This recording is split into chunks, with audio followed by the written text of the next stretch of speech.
Hello there everyone, it's your Bobby3, back with another kicking action figure review.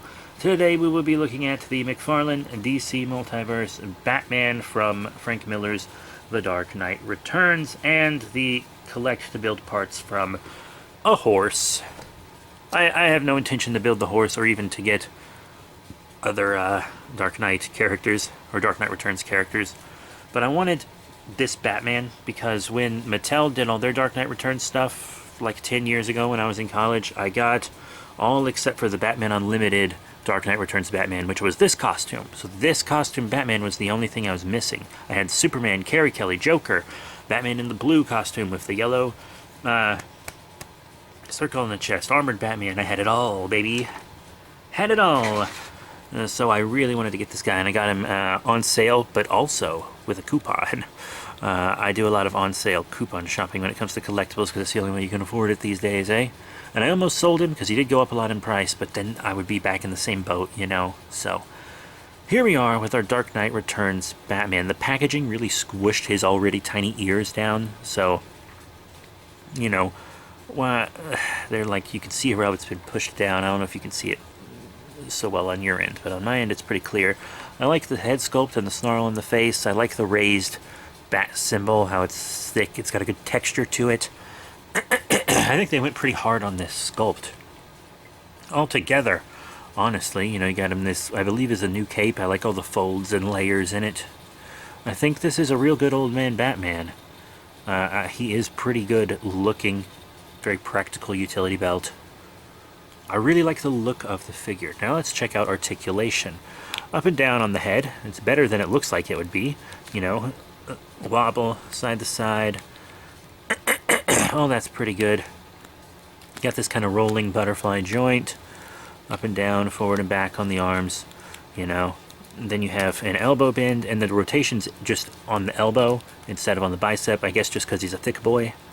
And then you have rotation on the wrist.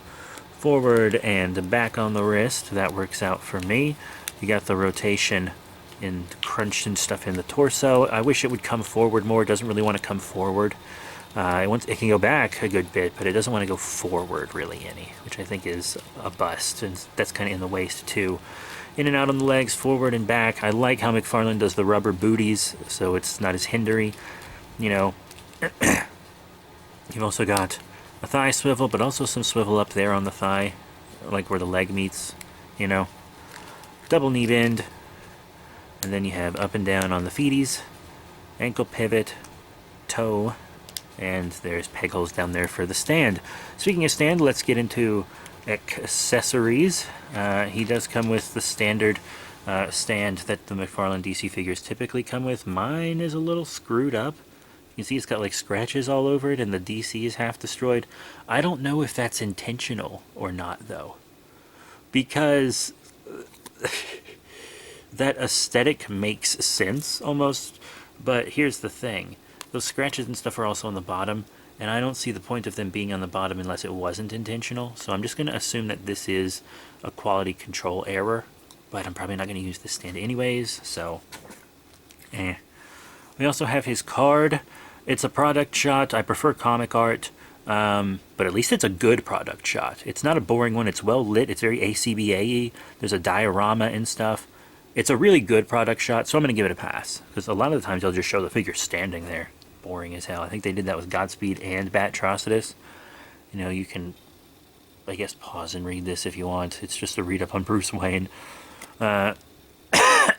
Whatever. He also has two fist hands. Ooh, I don't know what that was. He also has two fist hands, which are pretty cool. And I don't know if you saw, but it's two open, like kind of hold, not open hands, but holding hands here. And what they want you to hold is his bat rope here. And I hate that it's in this pose. You can only have him hold it the way he's holding it on the product shot with it dangling, and that looks super cool. But if you made it a bendy wire, we could have done that pose and so much more, and a bendy wire wouldn't have been an expensive thing for McFarlane, I'm sure. So I'm not going to display him with this because you can really only do one thing with it, you know? I don't like that. Now let's get into the Build-A-Figure part. He comes with parts for the horse. He comes with the tail and front legs.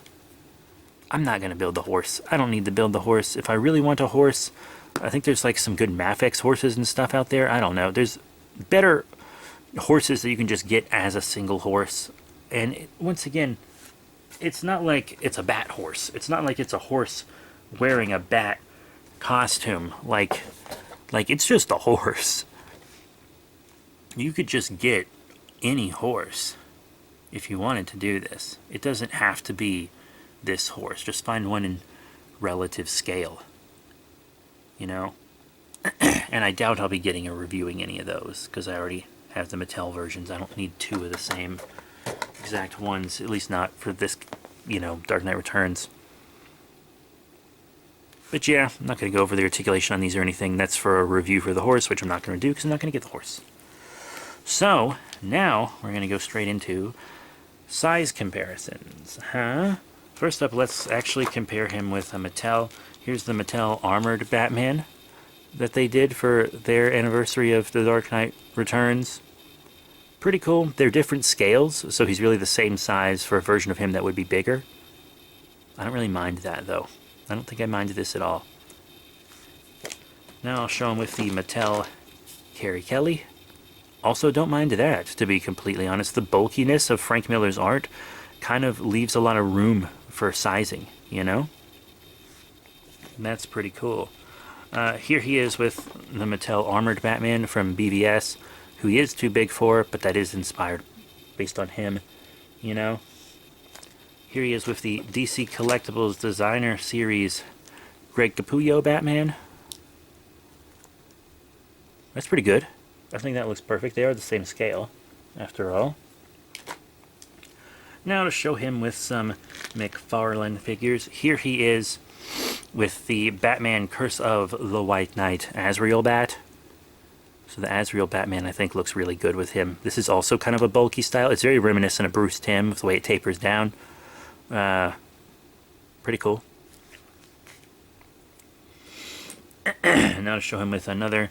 Here is the Hellbat armor that I used to go get Damien back from Darkseid with. I think that's a pretty good scaling. And let's show him with yet another McFarlane. Here he is with the Black Adam Dr. Fate. I think that works. And last but not least, I think I want to do one more McFarlane. Here he is with the Black Lantern Earth 2 Superman, just to show him with a more recent one. Well, I suppose the other guy was more recent, but not recent comic. So yeah, you know, I think he does pretty well, size comparison-wise. Yeah, so this is a pretty good figure. If you missed out on the Mattel, definitely pick this guy up. He is better. I think there is a Mafex version, which would be a better figure, but also a smaller figure.